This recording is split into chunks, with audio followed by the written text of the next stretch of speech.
Welcome to my deep dive into one of the most chilling and immersive horror games ever made, Dead Space 2. In this video essay, we'll explore the terrifying world of Dead Space 2, a game that masterfully blends horror, action, and storytelling.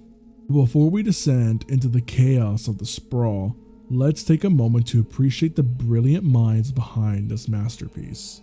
Dead Space 2 was developed by Visceral Games, a studio renowned for its innovative approach to horror. Leading the charge was executive producer Steve Palpitis, whose vision and passion for the genre helped shape the game's relentless atmosphere.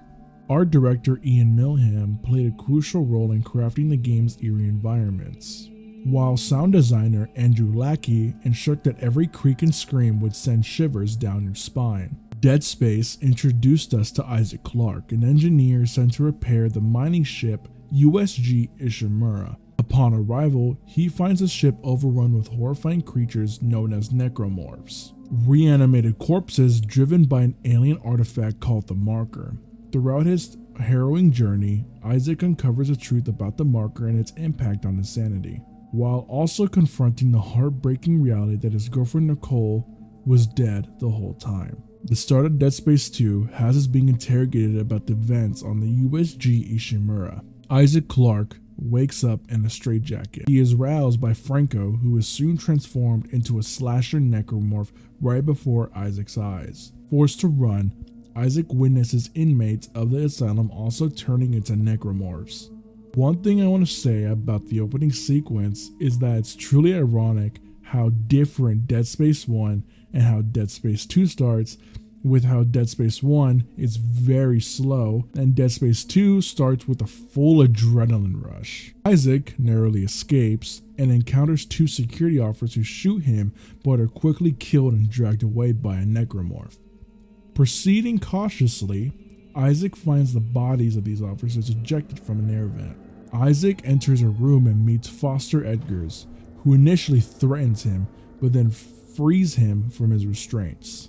Edgars gives Isaac a flashlight and a small health pack before slitting his own throat. Navigating through an air duct, Isaac reaches a surgery room and acquires a kinesis module. Using this, he breaks out of the room by shattering the windows and fends off several necromorphs with thrown objects. In the medical bay, Isaac finds a restrained necromorph and a man about to be operated on. Despite his attempts, Isaac could not save the man, who is then killed by a necromorph. Isaac improvises by combining a tissue cutter with a flashlight to form a makeshift plasma cutter. Isaac meets Nolan Strauss, who urges him to follow. However, they are separated by a quarantine door. Dana contacts Isaac, horrified that he missed his escape. Initially defiant, Isaac accepts her help after being attacked by a horde of necromorphs. Isaac then enters a room with stasis beds, hacks one to obtain a stasis module, and then uses it to freeze an attacking necromorphs, giving him time to kill it. On a side note, I just want to say I really like how they introduced the enemies called the Pukers.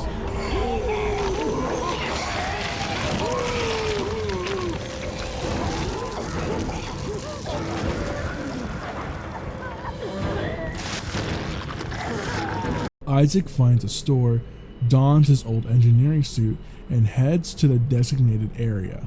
Isaac encounters a tripod necromorph and fights it off before escaping through another air duct, continuing his struggle for survival. Before we continue with the story, I want to talk about the gameplay first. I want to address a common misconception about Dead Space 2 and its general gameplay. Despite being frequently labeled as survival horror, the game is more accurately described as action horror. This distinction is important because Dead Space 2 is quite linear, often putting you on rails and funneling you through long hallways filled with enemies. This design choice isn't a negative aspect, but it does differentiate the game from traditional survival horror. However, the combat in Dead Space 2 is some of the best I've ever experienced in a horror game.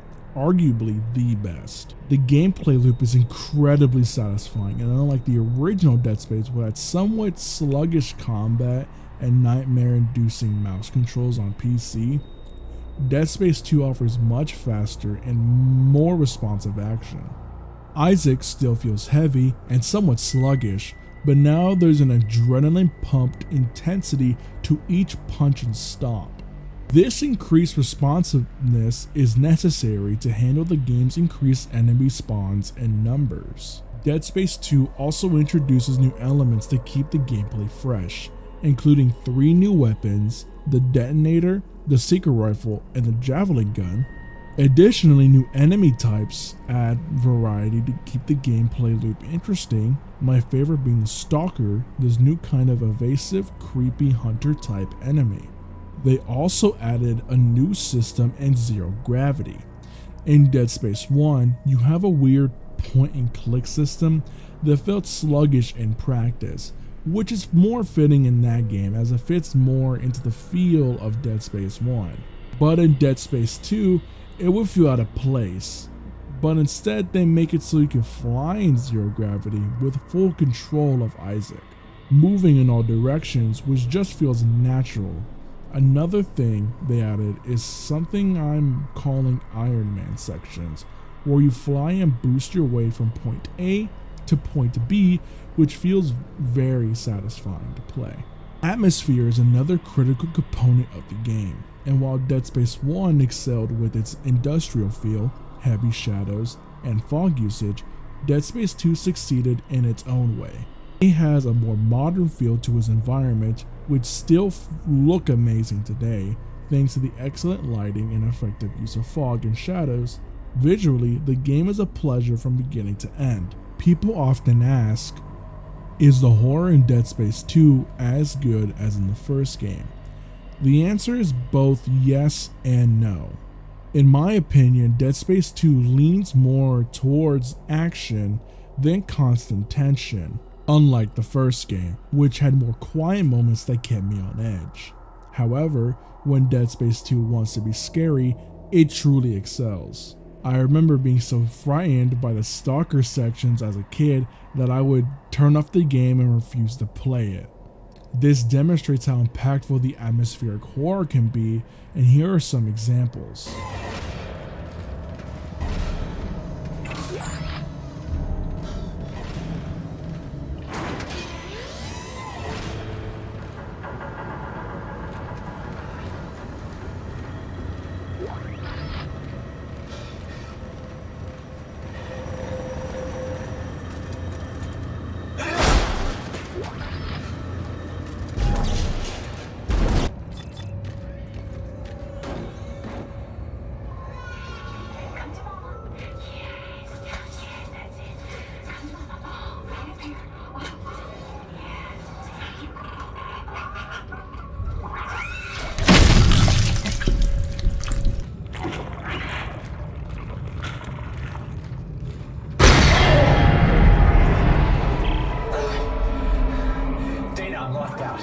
There's something in the church. It broke the door. Hang on. I'll try to override all the gates in the area. Hurry. There's something out here, too.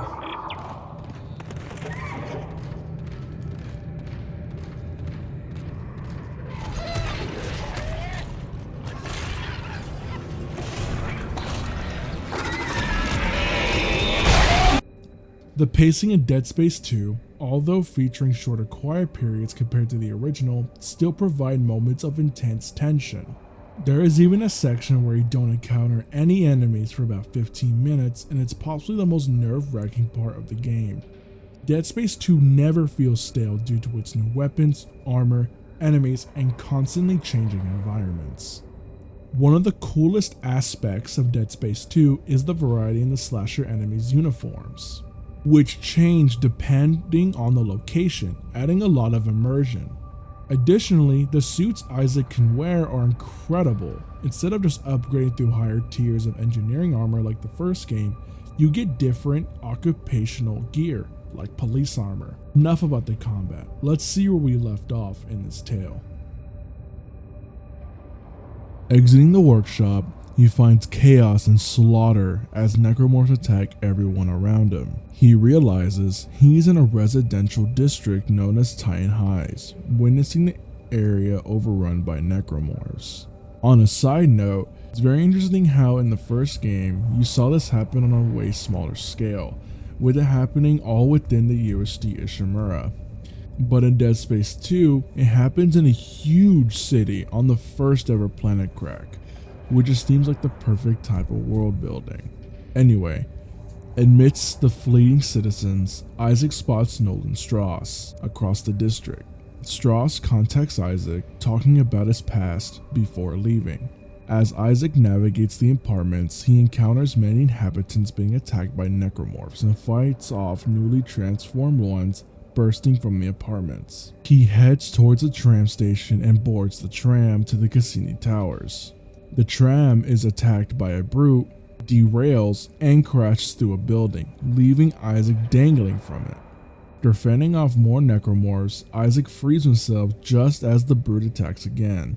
Isaac brings down the tram, causing the brute to abandon its prey and the train cabs to explode. After surviving the train crash, Isaac contacts Dana for a new route. She informs him of an alternate path to the Cassini Towers, but it's cut off by Tideman. Isaac proceeds through a service hallway, encountering a slasher and briefly glimpsing a member of the pack.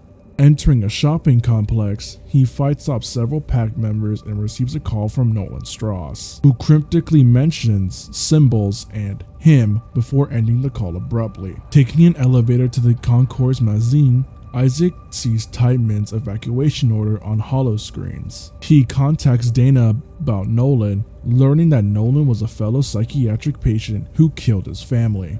Following Dana's instructions, Isaac reaches a unitology recruitment center and navigates through a waste disposal system.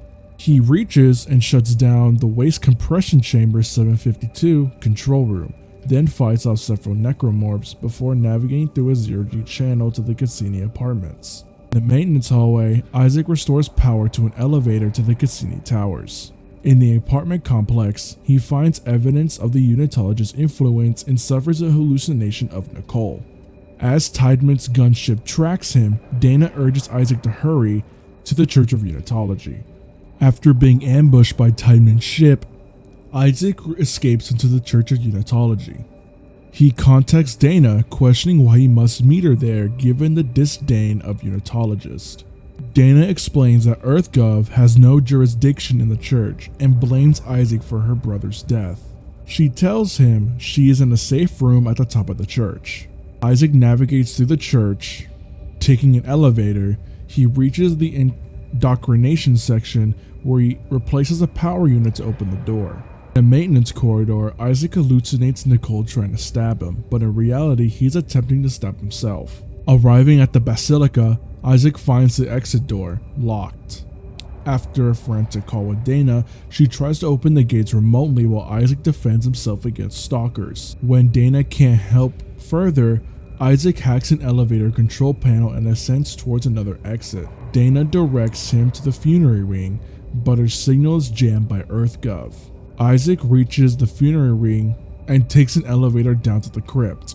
The chapter begins with Isaac entering the funerary crypt to the Church Unitology, where he experiences a hallucination involving screaming corpses and cryotubes. As he navigates the crypt, necromorphs burst from the cryotubes and attack him.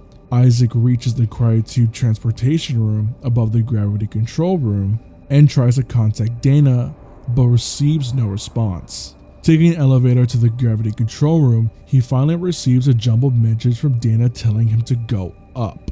Isaac then turns off the gravity and bypasses the cryotube delivery door, then receives another message from Dana warning him about the gunship nearby. As he ascends the church, he encounters and defeats a unique tripod, the pack, along with several pukers, slashers, and exploders. After passing this room, he has another hallucination of Nicole taunting him about almost killing himself. Isaac eventually reaches the top of the church, where he is ambushed by two men.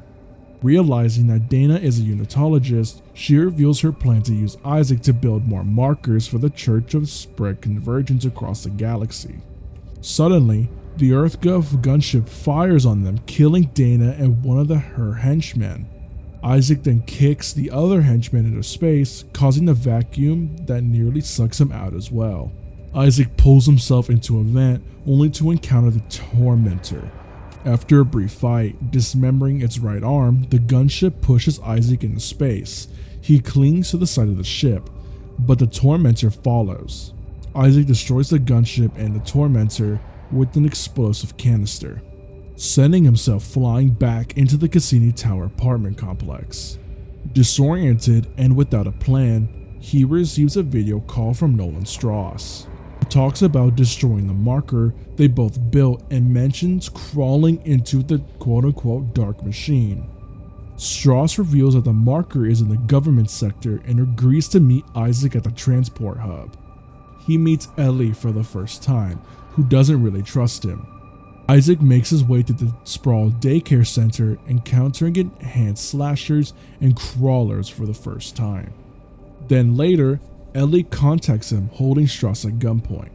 After meeting Ellie and Strauss at the transport hub, Tideman contacts him saying he's going to cut life support, which also cuts the trams and leaves their group with one option, and that's to use the old solar array to turn life support back on.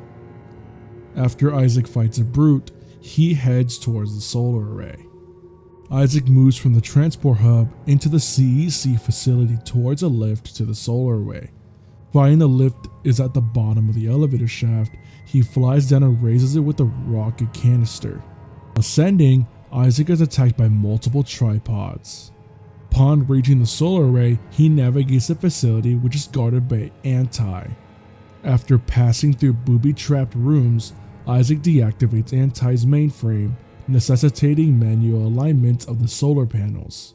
Confronted by another Nicole hallucination in the rocket chair room, Isaac exits and aligns the panels, fighting off the nests in the process. With power restored, he returns to the rocket chair room. Ellie calls him very frantically and informing him that necromorphs are destroying everything in their path, risking the route to the government sector. Isaac needing to get to the transport hub as soon as he can, he uses the rocket chair to dive towards a small surface. Dodging large debris, he successfully reaches the surface and proceeds to meet up with Ellie and Strauss. At this time, Ellie shares her harrowing tale of her escape from the overrun CEC facility, recounting the gruesome necessity of dismembering her friends to survive. In this section also, Isaac can discover audio logs detailing the fate of Ellie's crew, including a Z biologist named Caleb. Meeting Ellie at a hydrogen processing plant, they are stopped by a door that's jammed, so Isaac has to go around in 0G.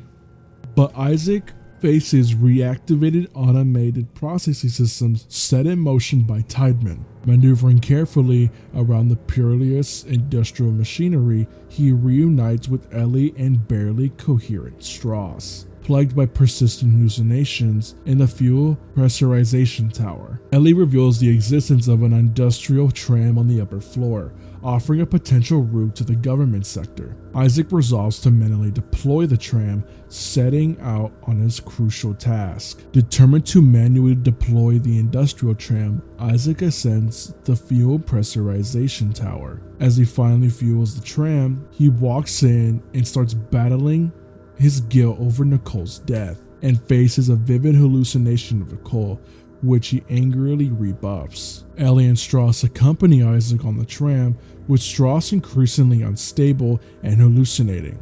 En route to the government sector, Isaac is stunned to see the Ishimura docked at the Sprawl port. He discloses his truth about the ship's fate to Ellie. After Ellie says that it was a terrorist attack, he is shocked to hear that they covered up the truth behind the Ishimura. The tram halts due to the tentacles blocking its path in the fuel mega storage room. Isaac has to destroy the tentacles, so he opts to blowing up fuel canisters, which almost kills them all. Timon then severs the tram, spoke using the solar array, isolating the government sector. With no other recourse, Isaac opts to board the Ishimura, intending to use its gravity tethers to bridge the gap, allowing the tram to passage to the government sector. Entering the empty Ishimura through a maintenance entrance, Isaac checks the ship's status on the flight deck. He proceeds through the flight deck and tram tunnels, encountering necromorphs along the way, eventually reaching the engineering deck. There, he repairs the centrifuge, and heads to the medical deck, unable to reach the bridge due to the obstruction. Battling through the medical deck, Isaac's hallucination and occult intensify.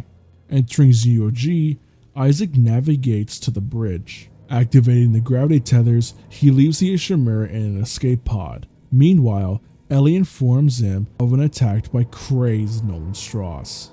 After crashing, Isaac encounters a hostile hallucination of Nicole, blaming him for her death. After waking up for his crash, Ellie video calls him. In this video call, you see Strauss attempting to harm Ellie and ends up stabbing her eye. As Isaac progresses, he hears Strauss's regretful confession before encountering him, with Ellie's eyes pierced by the screwdriver. Ellie defends herself as a security wall separates Isaac from them. A tentacle drags Isaac into the vacuum area outside the station. After re-entering with thrusters on mining lasers, Isaac receives a call from Ellie, informing him of Strauss's disappearance, telling him he might be coming for him. Continuing, he faces detonator mines in a locked door, but Strauss ambushes Isaac, attempting to stab him with the screwdriver used on Ellie. Isaac overpowers and kills Strauss. Advancing to the mines, Isaac replaces a burnt out power cell before encountering an hallucination of Nicole, expressing regret for Strauss's fate. Isaac takes another elevator, followed by an encounter with Nicole, who attacks him. Isaac confronts his emotions, leading to a moment of acceptance, saying that, "'Cause you are my everything. And if I let you go, I've got nothing left." exiting the room, he sees the giant drill. Isaac and Ellie rendezvous at a giant mining drill, realizing they need a second power cell for it to function. Isaac locates the cell and deals with obstacles to inherit it. However, they still require circuit junction, which Isaac finds after facing enhanced slashers. Returning to the drill, Isaac inserts the junction, but it doesn't activate, so Isaac has to hack it. As it activates, Ellie turns it around so Isaac can get on an elevator to the top of the drill. After Isaac is on top, they start drilling towards the government sector. Isaac faces slashers, pukers, and lurkers during this whole journey. Upon reaching government section's foundation, Isaac questions how they'll enter. Ellie just decides to drill into the wall, propelling them into the government sector. Shortly after Isaac's and Ellie's arrival in the government sector, Ellie finds an operational EarthGov gunship, and she plans to leave the sprawl with Isaac. However, Isaac, feeling responsible for stopping the marker without risking Ellie's life, remotely launches the ship despite her protests. Alone, Isaac converses briefly with Nicole's apparition before hacking into the marker facility. Confronted by EarthGov security officers, he escapes and allows necromorphs to overrun by cutting off the power. On a side note, I just want to show how sick this scene is. It truly just shows how horrifying the necromorph is as a entity. Like, it's fucking horrifying.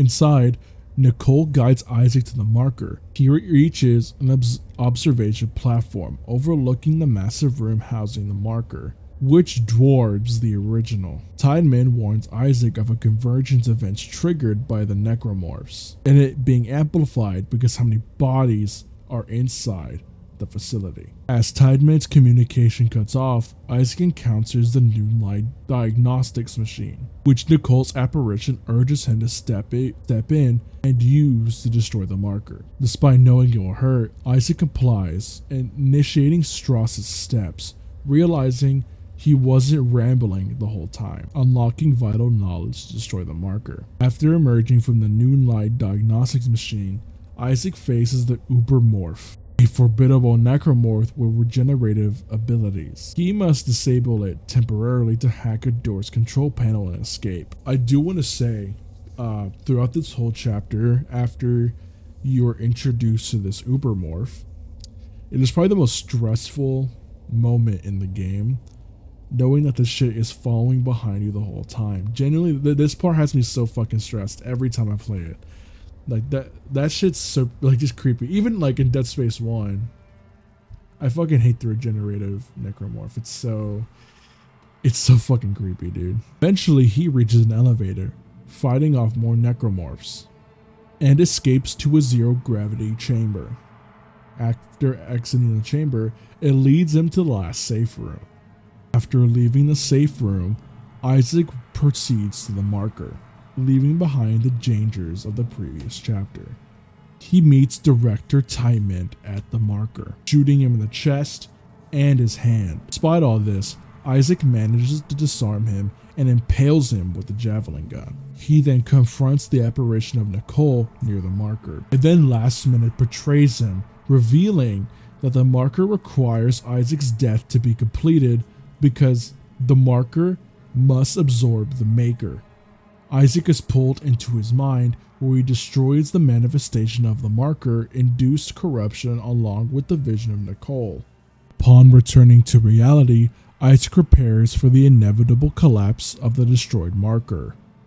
However, surprisingly, Ellie arrives in a gunship and rescues him just in time. They escape the crumbling sprawl together as Isaac confronts his uneasy feelings, but finds solace in Ellie's presence, signaling a possible end to his torment and hallucinations. I want to discuss why this game excels at what it does. Unlike Resident Evil 5 and 6, or even Dead Space 3, which fails to encapsulate both horror and action in one cohesive package without diluting the other element. It is disheartening to realize that Dead Space 2, in my opinion, stands alone in its genre and may never be replicated. Nevertheless, Dead Space 2 remains a masterpiece that never ceases to astonish me. It skillfully portrays a narrative of mental illness and the anguish of losing someone unexpectedly, leaving one to grapple with the feelings of culpability. The themes of suicide are chilling, yet Dead Space handles them with a delicate touch, making them feel organic and not in a way where it feels forced. Like, I truly feel like Isaac feels real in this sense. It's really inspiring how all this he has to go through yet still comes out on top. Isaac's journey to overcome his inner demons and move forward in life is truly remarkable. Sadly, even though this game honestly would be a perfect duology, they did make Dead Space 3, which does suck ass, and I will never talk about on this channel. Dead Space 2 just holds a really special place in my heart. It is just a really beautiful game from start to finish, and to this day, this game still feels modern. It still feels new. It feels like a modern game in all the good ways. I am really happy that this game exists. It's genuinely one of the best games I've ever played. And that is it for my Dead Space 2 retrospective, deep dive, whatever I want to call it in the title.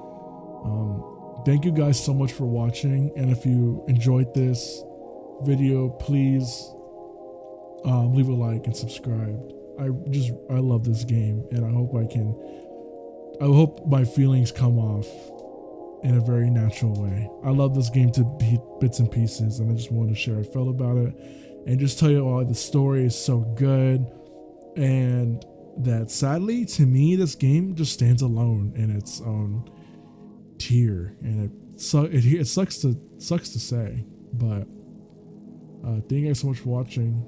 Bye bye.